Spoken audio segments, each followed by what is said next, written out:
Hey guys, welcome back to the channel. So, I had originally intended in my schedule to finish this piece right here. However, I was requested to do something a little different. Let's get into it.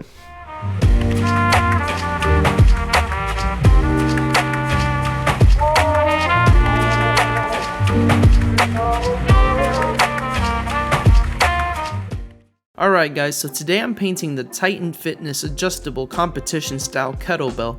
Coming in at a tear-inducing price tag of $235, this bad boy can adjust weights between 25 and 75 pounds. So I started off my process by sketching small circles. I wanted to make sure that whatever I drew would fit the spherical shape of the kettlebell itself. The first thing that came to mind when I was thinking of concepts for it was the Pokemon Voltorb, followed by thoughts of emojis. I wanted to keep the thought somewhat original, so I kinda didn't go with those ideas, but as you can see in the sketches here, I kinda did. Nonetheless, I wanted the faces consistent with that of what someone makes when they're exercising, you know, kind of capturing the grunts of discomfort or the body ache aspect of fitness. I sketched 4 faces in total, each with their own unique look to them, and I made sure to map where the shading would go to help in future steps of this process. The first face was by far my favorite. I thought it had the most well-rounded look, no pun intended. And then taking second place was actually face number 2. It had a face of like, oh, I can't get this done, or I can't do it, no more, no more. And then towards the end there, I made a face that was just weird. I don't know. Anyways, I chose the first one. So after I finished the initial sketch, I went ahead and painted onto the kettlebell itself. I found that graphite worked remarkably well on top of the material that the bell had already been painted in. So after I finished laying out the sketch, I went ahead and sprayed it with a workable fixative. This is a material that allows pencil lines to stay in as I paint over something. So my pencil line stayed on top of the bell as I painted it. So after the fixative had dried, I directly went into laying the colors for the piece, in which point I immediately realized that I had bit off more than I can chew.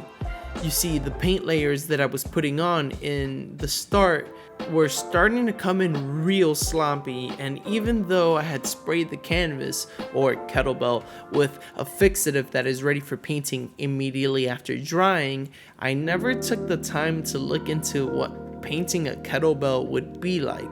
The experience was nonetheless eye-opening, realizing that no matter how well versed you are in a certain medium, you're still new to something, well, new. The initial paint layers were actually a disaster, so I decided to do the unthinkable and erase it all. So I went ahead and got some isopropyl alcohol and of course some paper towels, and then I just went to town on this kettlebell. Remarkably, I found that the graphite line stayed on the kettlebell even after a harsh scrubbing with alcohol, which was pretty cool. So this got me thinking, if graphite stayed on the kettlebell and survived harsh conditions, then maybe graphite might just be my answer. And that pretty much took me back to the drawing board. So I got my charcoal pencil and my blending stump and I went to work. I basically used the charcoal pencil in a rapid motion, not so much to blend the layers, but to create a layer of dust on the kettlebell, which I then smeared with the stump and my fingers. Much to my surprise, it actually captured the subtlety of the shading I was initially intending to portray with the paint. Take a look at this.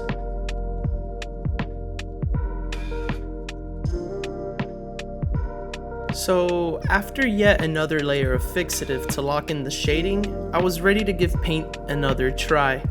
This time I used titanium white to paint the eyes and the teeth of the face, and in applying layers in rapid succession, I began to find my rhythm. I then decided to use my super black India ink to do the line work, and the ink was a huge success. The line work really brought the piece together to help me deliver a strong finish. So after about an hour or so of line work, the piece was complete. I sprayed the bell down with a final sealer, and after 24 hours of drying, this is what the final piece looked like.